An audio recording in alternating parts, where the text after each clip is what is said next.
My name is Maya, and for 28 years I was the ghost in my own family's house. My sister, Elena, was the golden child, the one with the Ivy League degree and the inheritance promises. While she was celebrated at every dinner table, I was the slow one because of my dyslexia. Mites Toteen, my parents, Gerald and Priscilla, didn't just ignore me. They made my existence a footnote in Elena's success story. But on the day of Elena's graduation party at the Plaza Hotel, everything changed. A stranger handed me an envelope that didn't just contain a secret. It contained an empire my parents thought they had already won. My plea prize in my clinic board we dive into how I flipped the entire family business upside down. Take a moment to like and subscribe, but only if you've ever been the underdog in your own home. Also, drop your location and local time in the comments. I want to know where you're watching this from. Now, let me take you back to a cold Tuesday in April. To the moment I realized that being invisible was no longer an option. I was sitting in my small shared apartment in Queens, staring at an email. The subject line was position restructuring, but it should have been titled, "We're erasing you."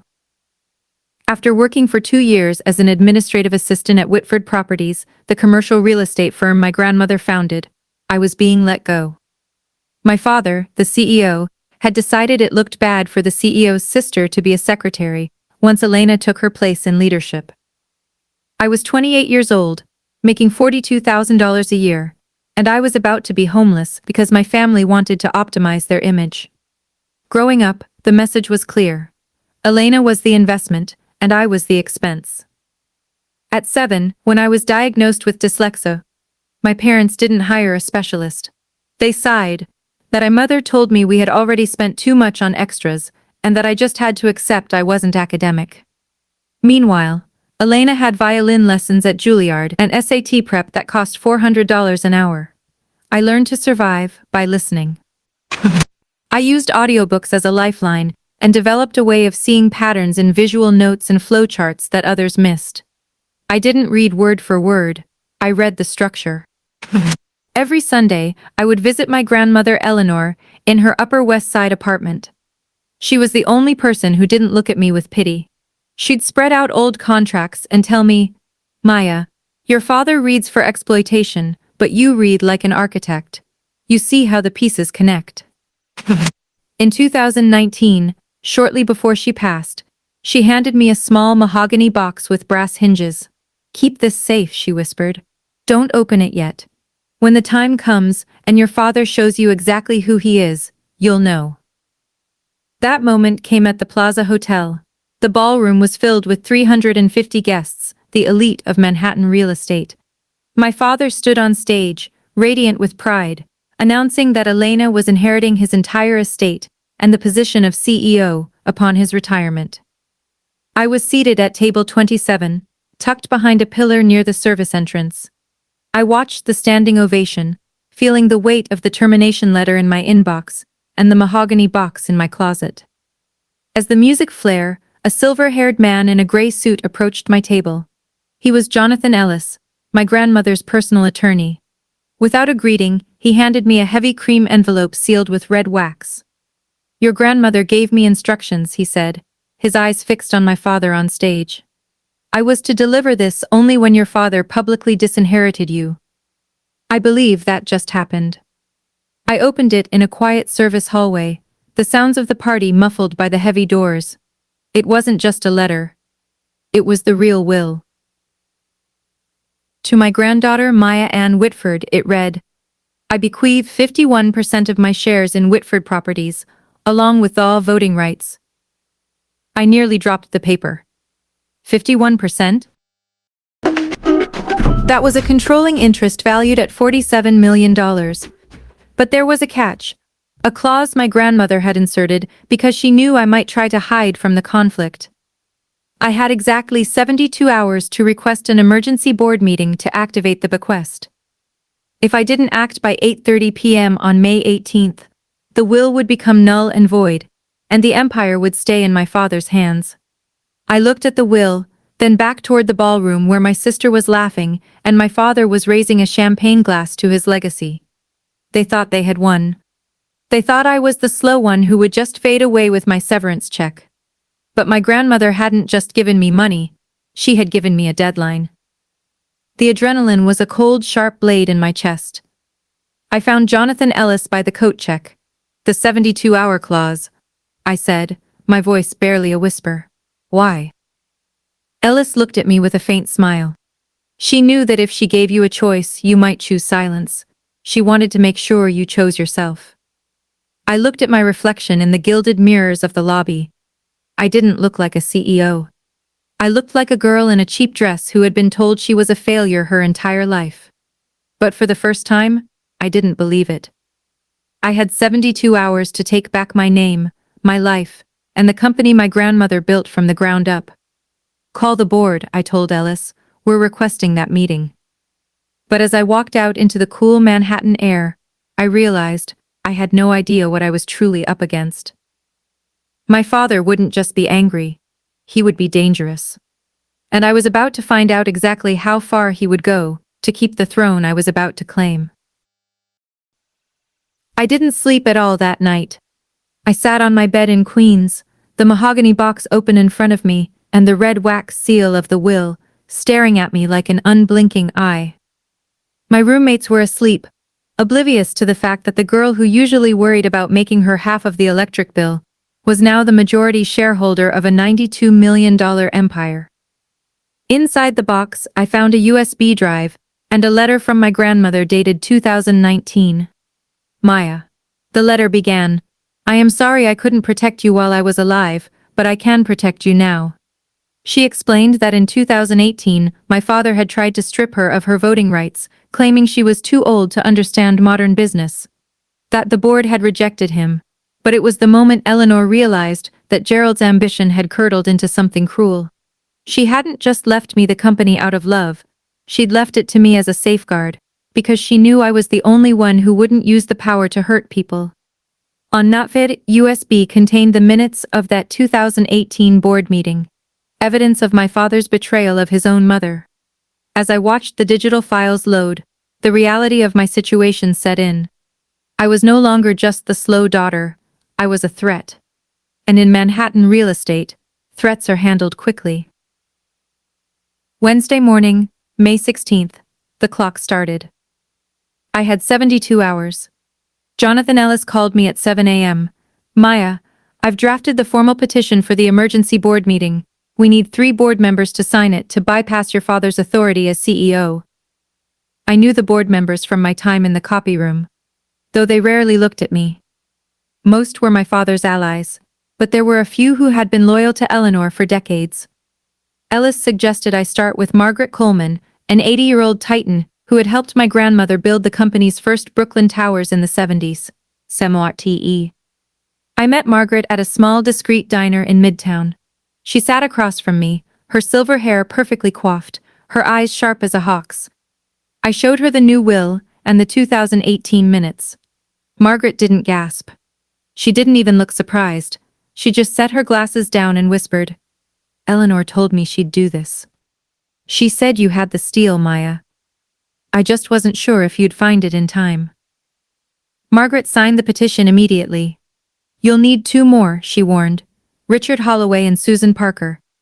They've been on the receive end of Gerald's temper lately. They're ready for a change, but they're afraid. You'll have to convince them. By Wednesday afternoon, I was no longer a secretary. I was a strategist.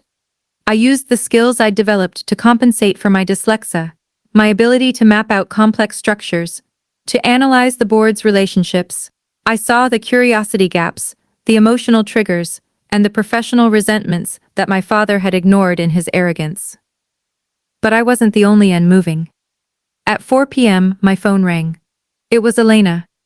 Her voice wasn't the polished, condescending tone I was used to. It was frantic and sharp. Maya, what are you doing? Dad just got a notice from the board secretary. Someone is requesting an emergency meeting. He thinks it's Margaret, but he says you were tying with her. I'm just doing my job, Elena, I said, repeating the words she'd used on me for years. Your job is to be an assistant, not a saboteur, she hissed. If you're trying to embarrass us, to ruin Dad's retirement announcement, You have no idea the damage you're causing. You don't even understand the business. I understand it better than you think, I replied, and for the first time, I meant it. I hung up. Minutes later I heard from Jonathan. Richard Holloway and Susan Parker had signed. We had the signatures. The meeting was set for Friday morning, May 18th. Exactly 6 hours before the 72-hour window closed. That evening, my father stormed into my apartment. He didn't knock, he used the emergency key I'd forgotten he had. He looked at my small living room with disgust, his face a mottled purple. "You ungrateful, pathetic girl," he began, his voice low and vibrating with rage. "I gave you a job. I gave you a place in this family when everyone else said you were a lost cause. And this is how you repay me? With a fake will and a coup?" "It's not fake, Dad," I said, standing my ground. "Grandma Eleanor saw what you tried to do to her in 2018. She saw how you treated me. She decided that Witford Properties deserved someone who respects its legacy, not just its profit margins." He stepped closer, his shadow looming over me. "You can't even read a balance sheet without help, Maya. You think the board will follow a girl who can barely finish a sentence in a meeting? I'll have you declared unfit. I'll contest that will until there's nothing left for you but the legal fees."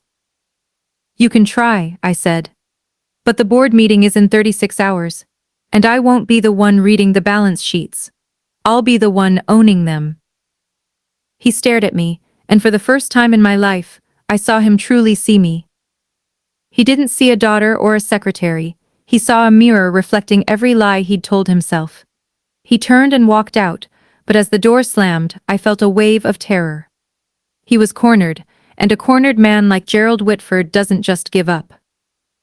That night, as I prepared my statement for the board, I realized my father wouldn't just fight me in the boardroom. He'd go after the one thing I couldn't protect. My reputation. He was going to tell the world I was a fraud, a thief, and a failure. But I had one more secret from my grandmother's mahogany box, a document my father didn't even know existed. And if he tried to destroy me on Friday, I was going to use it to bring the whole house down around him. Thursday, May 17th. The second to last day. The air in Manhattan felt heavy, like the static before a massive thunderstorm. I spent the morning in Jonathan Ellis's office, hidden away from the world. I couldn't go back to the office, and I couldn't stay at my apartment. My father had already started his counteroffensive. By noon, I saw a leaked internal memo from the CEO's office on a real estate blog. It described an unfortunate situation involving a disgruntled family member attempting to destabilize the company with forged documents. It didn't name me, but it didn't have to. "He's painting you as mentally unstable, Maya," Jonathan said, pacing the room. "He's going to use your dyslexia as proof that you couldn't possibly have understood the legal implications of the documents you're claiming to have. He wants to prove Eleanor was suffering from dementia and you were her puppet." I felt the old familiar sting of shame, the one my parents had cultivated since I was 7. The slow one, the one who can't read. But then I looked at the mahogany box. I remembered Grandma Eleanor's voice telling me I read like an architect. "Let him try," I said. "Because he still doesn't know about the 1965 partnership agreement." I pulled the faded, yellowing document from the box. This was the secret Grandma had kept even from the board. When she founded Witford Properties in 1965, the original bylaws were far stricter than the modern ones my father had amended. One specific clause stated that the founders' shares, the 51%, carried permanent unilateral voting rights that could not be diluted, altered, or challenged by the board without the founders' direct, notarized consent. My father had spent a decade trying to amend the bylaws to remove this power, but because he didn't have the original agreement, he had only been fighting a shadow. This document made the bequest ironclad, but the emotional weight was harder to carry. Around 3 p.m., my mother, Priscilla, called. "Your daughter made a Leia. Did your thoughty come to your lawyer?" Her voice was soft, the gentle tone she used right before she delivered a blow. Maya. Honey. We're all so worried about you, she said. Your father says you're not taking your medication, you're confused, you've let some opportunistic lawyer fill your head with fantasies. Please. Just come home. We can handle this privately. We'll even increase your severance package. You can go to that art school you always talked about.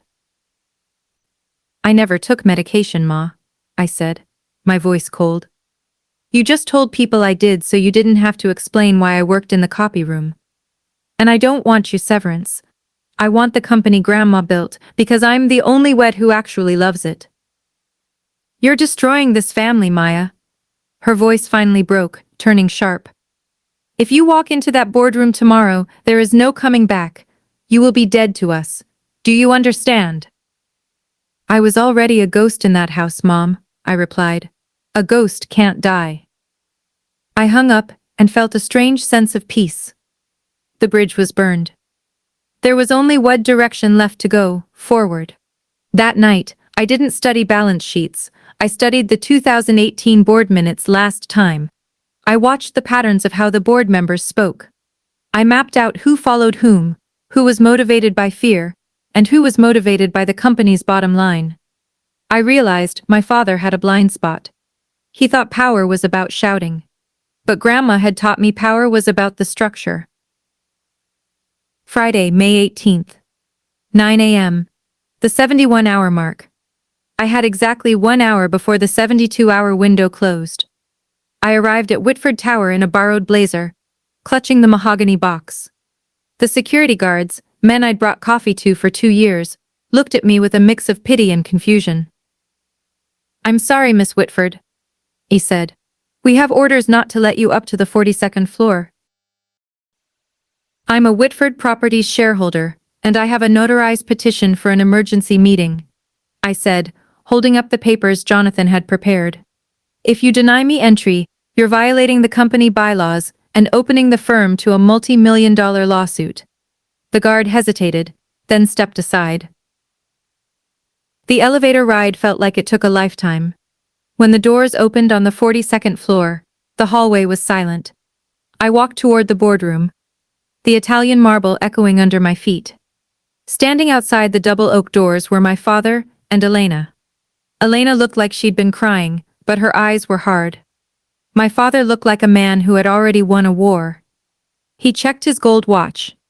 9:15, Maya, he said, his voice a low growl. You're making a fool of yourself. The board is inside, but they've already agreed to a vote of confidence for my leadership. Your will won't even be read. The meeting hasn't started yet, Dad, I said. It starts when I say it starts, he barked. Now go home before I have security drag you out in front of everyone. I didn't move. Instead, I looked at the heavy oak doors. They opened, and Margaret Coleman stepped out. She looked at my father, then at me, and gave a small, imperceptible nod. The board is ready, Gerald, she said. And we've decided that Maya Ann Whitford has standing to address us. My father's face went white. Elena stepped back, her hand over her mouth. I walked past them, into the room where my fate was waiting. The 12 board members sat around the polished walnut table. At the head of the table was a portrait of Grandma Eleanor. I sat at the far end, the children's table, where they usually put the interns. My father sat at the head, looming over everyone.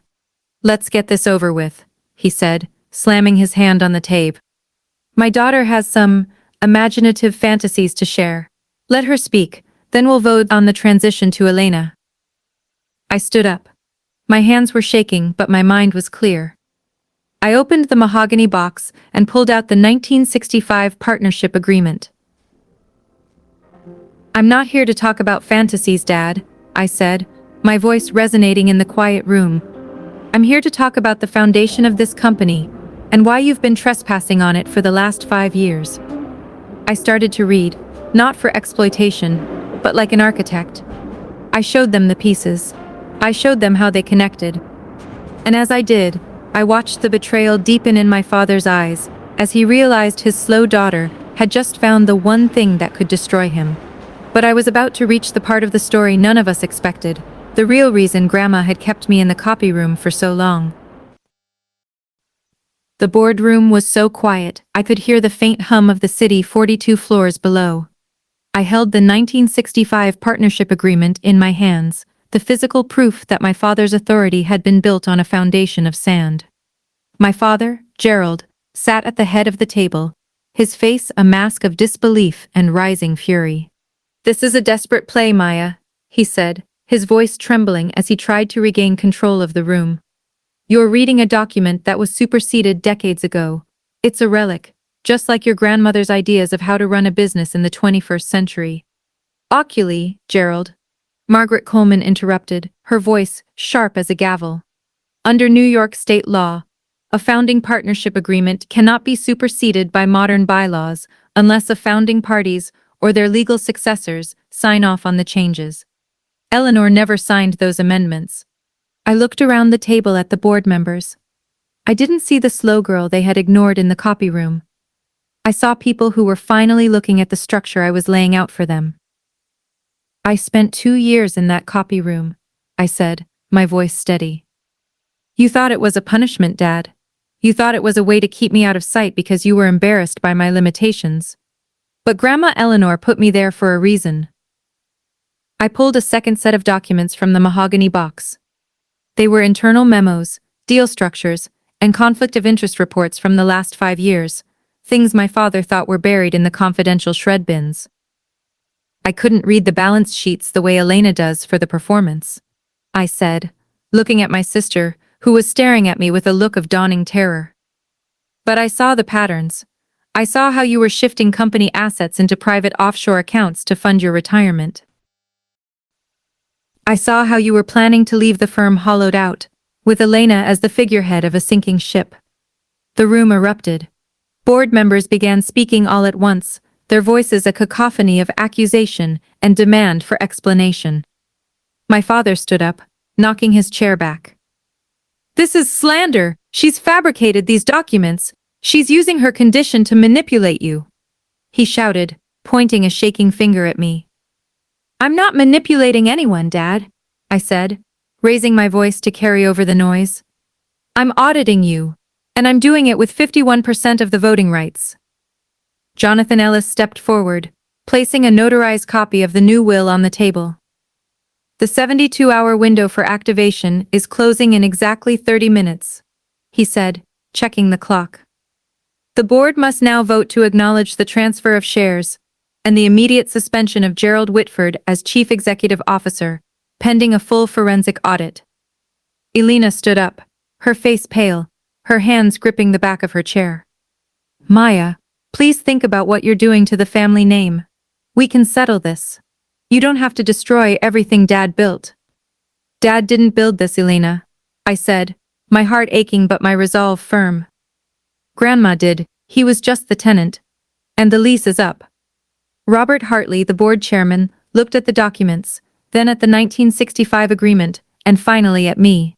He had known my grandmother for 40 years.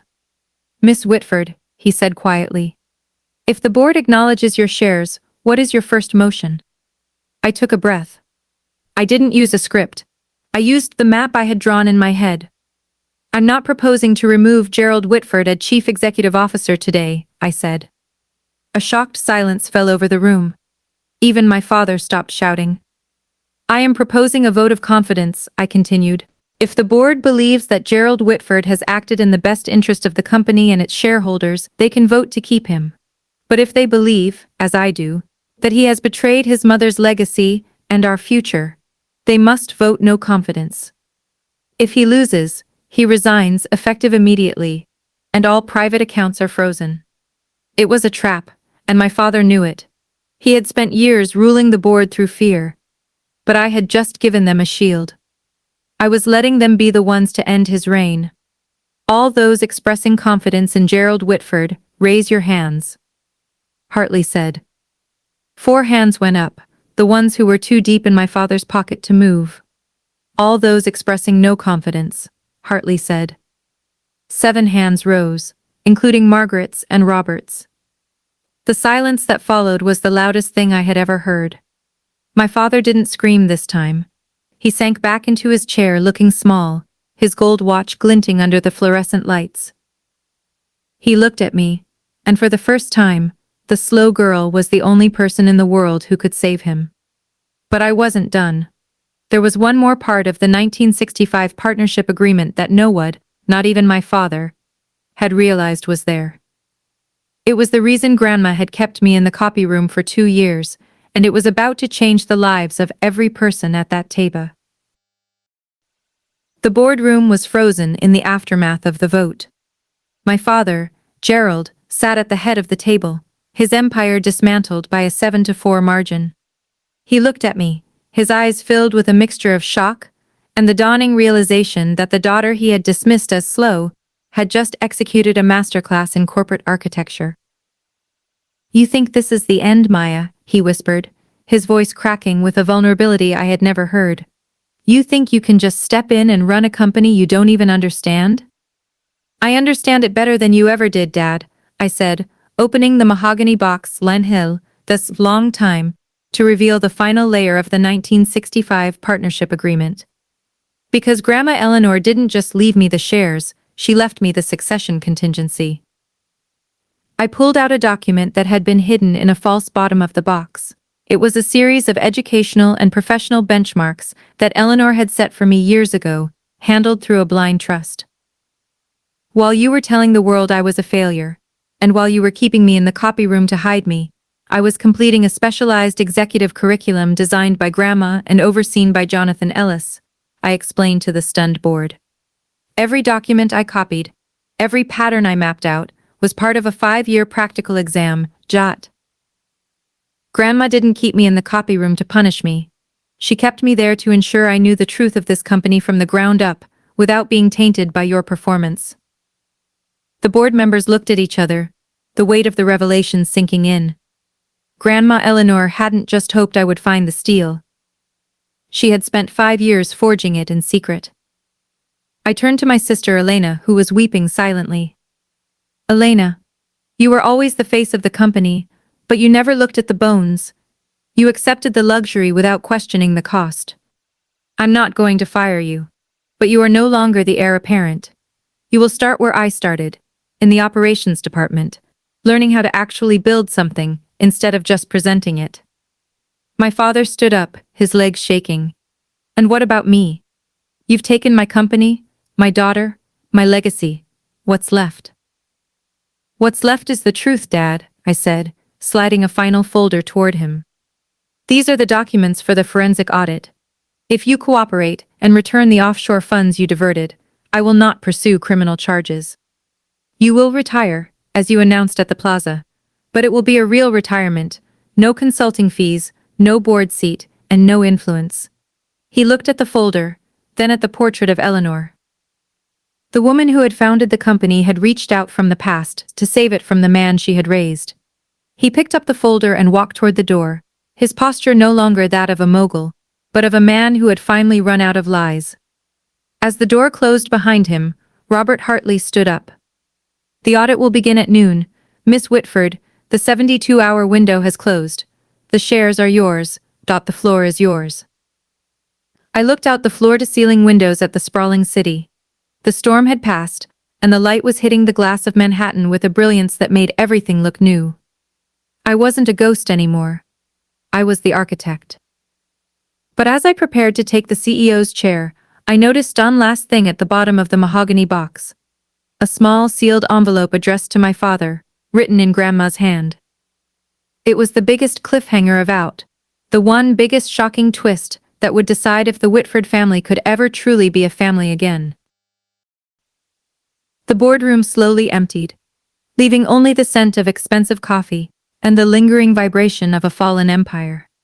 I sat at the head of the table, my hand resting on the small, sealed envelope addressed to my father.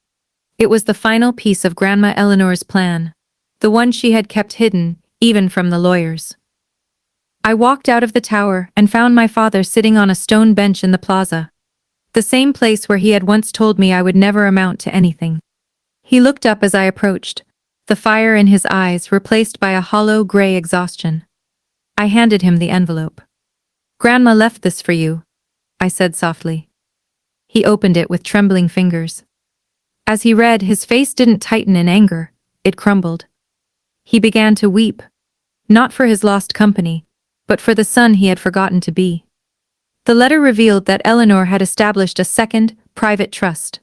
One that would only be activated if he lost the company and cooperated with the audit. It wasn't money for mansions or yachts. It was a fund for his rehabilitation, a quiet life in the countryside, and the chance to finally seek the professional help he had mocked for years. She knew, he choked out. She knew I would fail, and she still built a net for me. She didn't want you to fail, Dad, I said, sitting beside him for the first time as an equal. She just wanted to make sure that when you did, you had a way back to being a human being, instead of a CEO. The following months were a whirlwind of reconstruction. The forensic audit revealed the full extent of the damage, but because my father cooperated, we were able to recover nearly 80% of the diverted funds without a public scandal. Elena, true to my word, started in the operations department. For the first time in her life, she wasn't wearing a designer suit to a gala. She was wearing a high-vis vest in a warehouse, learning the rhythm of the people who actually moved the company. It was hard, and we didn't speak for weeks. But slowly, the resentment began to melt into a reluctant, grounded respect. I didn't just run Witford properties, I redesigned it. I used the maps I had drawn in the copy room to streamline our communications and ensure that no employee, no matter how invisible, was ever ignored again.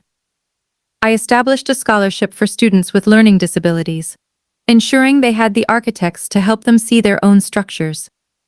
On the one-year anniversary of the board meeting, I visited Grandma's grave. I brought a sprig of rosemary from her old garden. My father was there too. He looked healthier, his face clear, his eyes no longer darting toward a gold watch. We didn't talk about real estate, we talked about the garden. I was a bad father, Maya, he said, looking at the headstone. I thought worth was a number on a page. I didn't see the person standing right in front of me. You see me now, Dad, I said.